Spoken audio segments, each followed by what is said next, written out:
सत श्री अकाल जी। स्वागत है तुहाडा सब दा तुहाडे अपने YouTube channel let's learn with Harpreet. So अज असीं करांगे एक्सरसाइज 1.6। एक्सरसाइज करन तो पहलां जो इहदे विच बेसिक टर्म यूज़ होनी आ जां कह दी कंसैप्ट यूज़ होना उहनूं असीं पहलां क्लैरीफाई करांगे। कंसैप्ट की यूज़ होना इहदे विच एक्सरसाइज च laws of exponent for real numbers. Laws of exponent for real numbers. सब तो फर्स्ट ला की कहंदा आ कि अगर तुहाडे कोल बेस सेम होण, मल्टीप्लाई दे विच अगर तुहाडे कोल बेस सेम होण तो उन्हां दियां जिहड़ियां पावर्स ने वो की हो जांदियां, सिंपली ऐड हो जांदियां। ठीक है, बेस मीनस ए दी पावर की है तुहानूं दित्ती हुई पावर जां कह दो एक्सपोनेंट। ठीक है, ए साडा की है बेस आ ते एम की है साडी जां कह दो पावर जां इहनूं की कह सकते हैं असीं एक्सपोनेंट कह सकते हैं। ठीक है, मल्टीप्लाई दे विच अगर बेस सेम ने ते पावर सिंपली की हो जांदियां ने, ऐड हो जांदियां ने। उस तरह सैकेंड ला की है कि अगर की ने डिवाइड है, डिवाइड दे विच तुहाडे कोल बेस सेम ने और एम जो है ग्रेटर दैन एन है। ठीक है, डिवाइड दे विच तुहाडे कोल बेस सेम ने और एम की है तुहाडे कोल ग्रेटर दैन एन है। दैट मीनस तुहाडियां पावर्स की हो जाणगियां, सिंपली माइनस हो जाणगियां एम माइनस एन, अगर एम की है ग्रेटर दैन एन है। क्लीयर है चीज़? यानी कि इस तरह भी इनू असीं इस तरह भी लिख सकते हैं कि ए डिवाइड ए दी पावर एम डिवाइड ए दी पावर एन नू। ठीक है, ए दी पावर एन डिवाइडेड ए दी power n that is equal to a दी power m minus n where m is greater than m की है एन तो ग्रेटर है। क्लीयर है चीज़?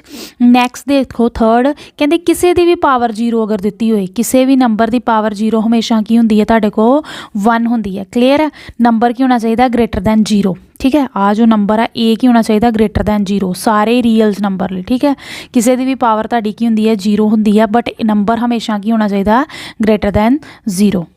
फॉर एग्जाम्पल जिमें असी कहीए कि 1 की पावर जीरो वो भी की होएगी 1 ही होएगी, 2 की पावर जीरो भी की होएगी 1 होएगी। ठीक है, ये जिहड़ा वो जीरो नहीं होना चाहिए, जीरो की पावर जीरो नूं असी डिफाइंड नहीं कर सकते। ये साडी की है इनडिटरमिनेट फॉर्म है, इनडिटरमिनेंट फॉर्म है, इसलिए असी कहा कि ए जिहड़ा जीरो तो ग्रेटर होना चाहिए। -1 की पावर जीरो भी -1 की पावर जीरो भी की होंगी है इक्वल टू 1 ही होंगी है। डैट मीन इत्थे असीं ए ग्रेटर दैन जीरो भी नहीं कह दो कि ए जीरो के इक्वल नहीं होना चाहिए, क्योंकि जीरो लिए ये चीज़ डिफाइंड नहीं हैगी। क्लीयर है चीज़? जीरो लिए ये चीज़ जिहड़ी है डिफाइंड नहीं हैगी। बाकी सारे जिन्ने भी डिजिट्स होणगे उन्हां दी पावर जीरो करिए, किसी भी नंबर की पावर जीरो करिए वो 1 होंगी है। जीरो की पावर जीरो नूं असीं डिफाइंड नहीं कर सकते। क्लीयर है चीज़? यानी कि किसी भी नंबर की पावर हमेशा जीरो होए तो हमेशा किहदे इक्वल होंगी है 1 दे इक्वल होंगी है, वो नंबर जीरो नहीं होना चाहिए। क्लीयर है? नैक्सट देखो फोर्थ पार्ट, तुहानूं जिवें तुहानूं दिता होए ए दी पावर -n की है -n, ए की हो जाता 1 ए दी पावर +n। ठीक है, जां इंप्लाइज असीं एवें भी लिख सकते हैं 1 ए दी power n that is equal to a दी पावर -n। क्लीयर है चीज़? नैक्सट देखो, अगर तुहाडे को फिफ्थ है, अगर तुहाडे को बेस जिहड़े ने वो डिफरेंट ने और पावर सेम ने, मल्टीप्लाई दे विच बेस तुहाडे को डिफरेंट ने और पावर सेम ने, तो बेस की हो जाते हैं सिंपली मल्टीप्लाई तो उन्हां दी पावर की आ जाती है सिंगल आ जाती है। क्लीयर है? जिमें कि असीं एवें कह सकते हैं 5 की पावर तुहानूं एम दिता होए, 5 की पावर 2 सॉरी 5 की पावर 2 दिता होए तुहानूं, और उस तरह तुहानूं दिता होए 6 की पावर 2। ठीक है, इनू असीं की करना फाइंड करना। ठीक है, इनू असीं फाइंड किवें करांगे 5 × 6 की पावर। ठीक है, बेस की अलग ने पावर सेम ने, बेस मल्टीप्लाई हो जाएंगे। ठीक है, तो पावर की आ जाएगी 2 आ जाएगी, 5 6 इज़ 30 यानी कि 30 की power 2 that is equal to 900। Clear है चीज़? जां तुहानूं कई बारी एवें भी दे सकते हैं, जिवें तुहानूं दिता होए 4 × 2 दी पावर 2।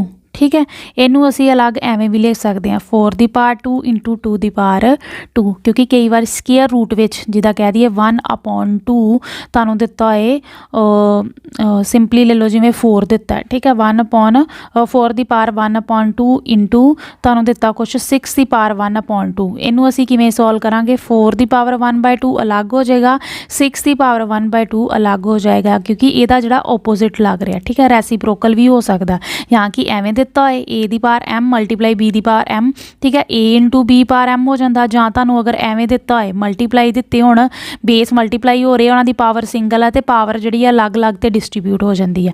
उस तरह इनू असीं फिर सॉल्व करांगे क्योंकि स्केयर रूट है 4 दी पावर 1/2 मतलब स्केयर रूट 4 तो ए दी पावर की आ जाएगी स्केयर रूट 6 तो 4 का स्केयर रूट की हुंदा 2 हुंदा इंटू स्केयर रूट 6 आ जाएगा। इनू असीं एवें सॉल्व कर लांगे। क्लीयर है चीज़, यानी कि असीं एवें भी सॉल्व इधर नूं भी लैके जा सकते हैं लैफ्ट हैंड साइड तो राइट हैंड साइड नूं, और राइट हैंड साइड तो लैफ्ट हैंड साइड नूं भी ये जिहड़ा रूल है लग जाता। ठीक है, हर एक रूल एवें ही आ, ठीक है, क्योंकि ये चीज़ ये इक्वल है ए दी power m that is equal into b दी power m that is equal to a into b दी पावर m विच इंपलाइज अगर इत्थों ये चीज़ इंपलाइज हो रही है दैट मीनस इत्थों ये भी चीज़ इंपलाइज हो रही है।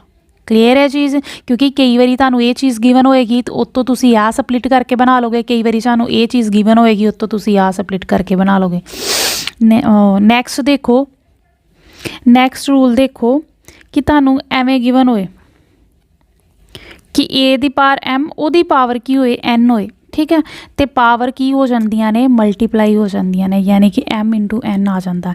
जिमें कि तुहानूं दिता है 2 दी पावर 3 ओदी पावर तुहानूं 2 दित्ती हुई है तो वो किहदे इक्वल हुंदी है 2 दी पावर 3 इंटू 2, यानी कि पावर्स नूं असीं की कर दिंदे आ मल्टीप्लाई कर दिंदे आ, यानी कि आ जाएगा 2 दी पावर 6।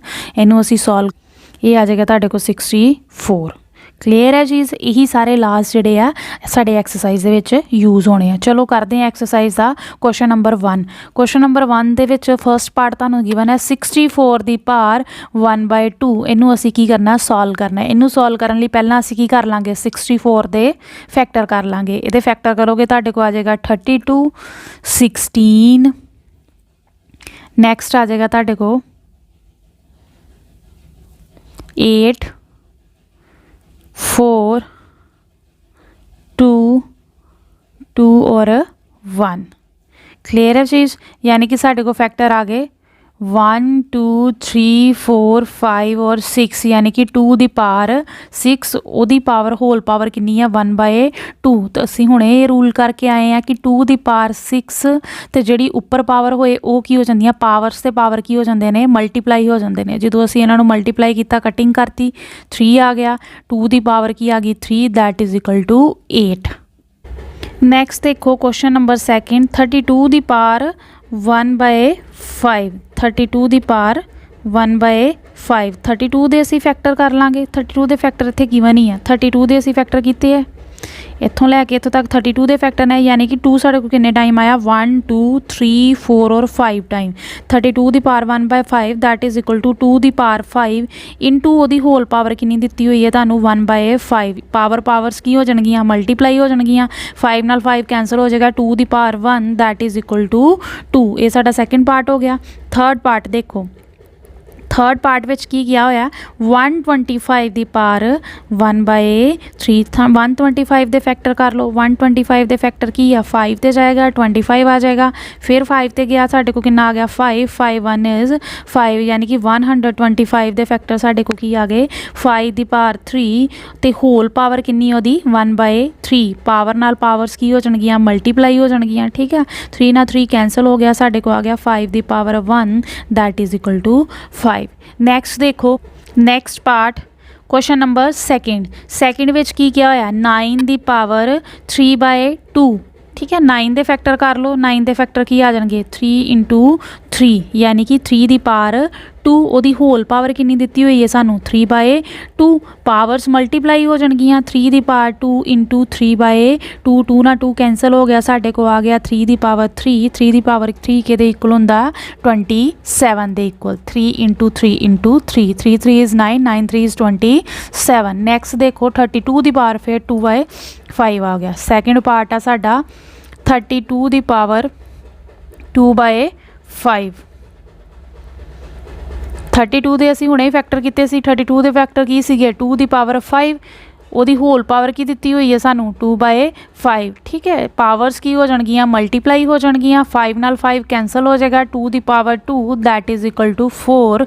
नैक्सट है साडा पार्ट 16 दी पावर 3/4, 16 दी पावर थर्ड पार्ट है साडा 16 दी पावर 3/4। 16 दे फैक्टर करो, 16 दे फैक्टर की आ जाएंगे 2 8 2 4 2 2 2 1 इज़ 2 यानी कि 2 ਦੀ ਪਾਵਰ 4 ਕੀ ਆ ਜਾਣਗੇ ਸਾਡੇ ਕੋਲ 2 ਦੀ ਪਾਵਰ 4 दैट इज़ ਉਹਦੀ होल पावर की ਦਿੱਤੀ ਹੋਈ ਹੈ ਸਾਨੂੰ 3/4 दैट इज़ इक्वल टू 2 ਦੀ ਪਾਵਰ 4 ਪਾਵਰ ਮਲਟੀਪਲਾਈ ਹੋ ਜਾਣਗੀਆਂ 4 ਨਾਲ 4 ਕੈਂਸਲ ਹੋ ਗਿਆ 2 ਦੀ power 3 that is equal to 8 next ਦੇਖੋ ਨੈਕਸਟ ਪਾर्ट है 125 ਦੀ ਪਾਵਰ -1/3 125 ਦੀ ਪਾਵਰ -1/3 ਅਸੀਂ ਕੀਤਾ ਅਗਰ ਮਾਈਨਸ ਹੈ ਤਾਂ ਉਹਨੂੰ ਓਵਰ 'ਚ ਲੈ ਜਾਈਏ ਤੇ ਸਾਡਾ ਕੀ ਆ ਜਾਂਦੀ ਹੈ ਪਾਵਰ ਪਲੱਸ ਦੀ ਆ ਜਾਂਦੀ ਹੈ ਯਾਨੀ ਕਿ a ਦੀ ਪਾਵਰ ਅਗਰ ਤੁਹਾਨੂੰ -n ਦਿੱਤੀ ਹੋਈ ਹੈ ਤਾਂ ਉਹਨੂੰ ਨੀਚੇ ਲੈ ਕੇ ਜਾਓਗੇ ਤੇ ਉਹ ਹੋ ਜਾਏਗੀ ਤੁਹਾਡੇ ਕੋਲ a ਦੀ ਪਾਵਰ ਪਲੱਸ n ਤੇ 125 ਦੇ ਅਸੀਂ ਫੈਕਟਰ ਕੀਤੇ ਸੀਗੇ 125 ਦੇ ਫੈਕਟਰ ਕੀ ਹੁੰਦੇ ਆ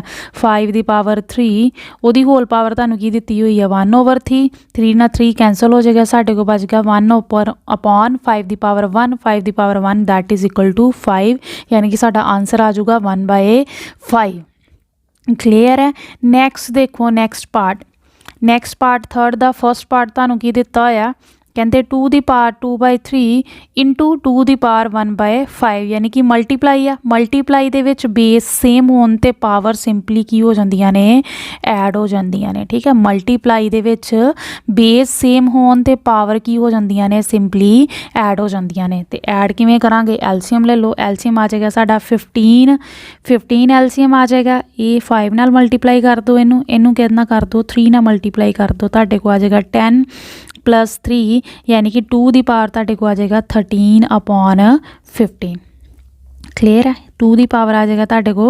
13/15 नैक्सट देखो नैक्सट ਤੁਹਾਨੂੰ ਦਿੱਤਾ ਹੋਇਆ सैकेंड पार्ट 1/3 ਦੀ पावर 3 पावर 7 ठीक है ਤੁਹਾਨੂੰ ਐਵੇਂ ਕੁਛ ਦਿੱਤਾ ਹੋਇਆ a ਦੀ ਪਾਵਰ b ਦੀ ਪਾਵਰ m ठीक है ए ਦੀ ਪਾਵਰ अलग m हो जाती है और b ਦੀ ਪਾਵਰ अलग m हो जाती है ਉਹੀ रूल ਜਿਹੜਾ ਇੱਥੇ ਲੱਗਣਾ ਲਾਜ਼ ਆਫ ਐਕਸਪੋਨੈਂਟ ਦਾ रूल है अगर a/b ਦੀ ਹੋਲ ਪਾਵਰ m ਦਿੱਤੀ ਹੋਈ ਹੈ ਤਾਂ a ਦੀ ਪਾਵਰ अलग m ਹੋ ਜਾਂਦੀ ਹੈ ਔਰ b ਦੀ ਪਾਵਰ अलग m ਹੋ ਜਾਂਦੀ ਹੈ ਉਸੇ ਤਰ੍ਹਾਂ ਇੱਥੇ 1/3 ਦੀ ਪਾਵਰ 3 ਦੀ ਹੋਲ ਪਾਵਰ ਕੀ ਦਿੱਤੀ ਹੋਈ ਹੈ 7 दैट मीन 1 ਦੀ ਪਾਵਰ 7 अलग हो जाएगी और 3 ਦੀ ਪਾਵਰ 3 ਆ ਉਹਦੀ ਪਾਵਰ 7 ਜਿਹੜੀ ਆ अलग हो जाएगी 1 ਦੀ power 7 that is equal to 1 ਹੁਣ 3 ਦੀ ਪਾਵਰ ਕੀ ਆ ਇੱਥੇ ਫਿਰ ਇੱਕ ਹੋਰ ਰੂਲ ਲੱਗ ਜਾਏਗਾ a ਦੀ ਪਾਵਰ m ਉਹਦੀ ਪਾਵਰ n ਹੈ that is equal to m multiply n ਯਾਨੀ ਕਿ ਇਹਨਾਂ ਦੋਨਾਂ ਨੂੰ ਕੀ ਕਰ ਦਾਂਗੇ ਅਸੀਂ ਮਲਟੀਪਲਾਈ ਕਰ ਦਾਂਗੇ 3 ਦੀ ਪਾਵਰ ਕਿੰਨੀ ਆ ਜਾਣੀ ਹੈ ਸਾਡੇ ਕੋਲ 21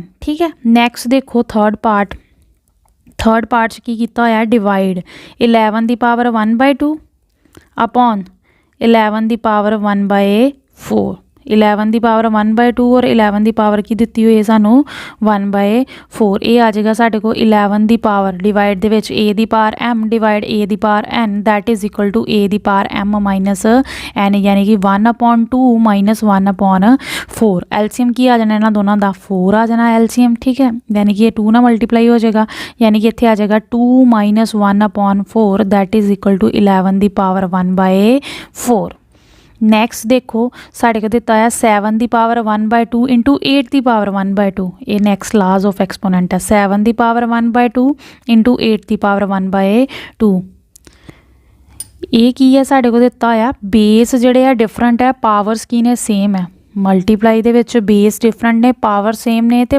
ਜਿਹੜੇ बेस हो की हो जाते हैं मल्टीप्लाई हो जाते हैं और पावर उन्हों की सिंगल आ जाती है उस तरह इतने की हो जाएगा 7 इंटू 8 ਉਹਦੀ होल पावर की आ जाएगी 1/2 ये की आ जाएगा साढ़े को 56 की पावर 1/2 क्लीयर है चीज़ आई होप तुहानू सारे का सारा कंसैप्ट जोड़ा है क्लीयर हो गया होगा thanks for watching please like share and subscribe our channel.